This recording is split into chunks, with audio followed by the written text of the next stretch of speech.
સૌરાષ્ટ્રની દેહાણ પરંપરાની જગવિખ્યાત પરમ પૂજ્ય શ્રી વિસામણ બાપુની જગ્યા વિહળધામ પાળિયાદના મહંત શ્રી 1008 મહામંડલેશ્વર નિર્મળાબા ઉનડ બાપુની પધરામણી બોટાદના આંગણે તારીખ 12/5/2024 થી 21/5/2024 સુધી વિહળ પરિવાર સેવક સમુદાયના ઘેર ઘેર પૂજ્ય બા શ્રી પગલા કરશે અને રૂઢા આશીર્વાદ આપશે।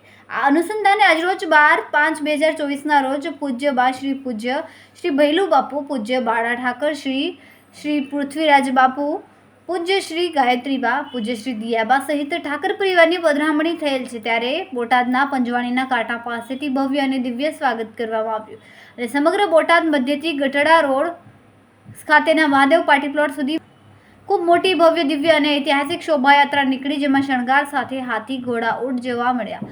પાળિયાદના ઠાકરની પ્રતિકૃતિઓવાળા શણગારેલ ટ્રેક્ટર જોવા મળ્યા।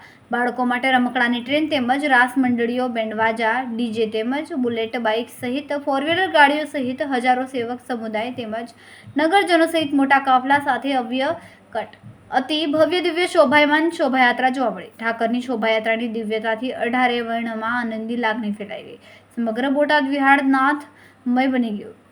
મહાદેવ ફાર્મ ખાતે સૌ સેવકોને પૂજ્ય બાશ્રી તેમજ પૂજ્ય શ્રી ભૈલુ બાપુ તેમજ ઉપસ્થિત સંતો દ્વારા આશીર્વચન પાઠવવામાં આવ્યા અને ત્યારબાદ સૌ સાથે મળીને ભોજન પ્રસાદ લીધો હતો। પધરામણી કાર્યક્રમ અંતર્ગત તારીખ 14/5, 16/5 અને 18/5 તેમજ 21ના રોજ રાત્રિ લોક ડાયરો પણ સુપ્રસિદ્ધ ગુજરાતી કલાકારનો રાખેલ છે।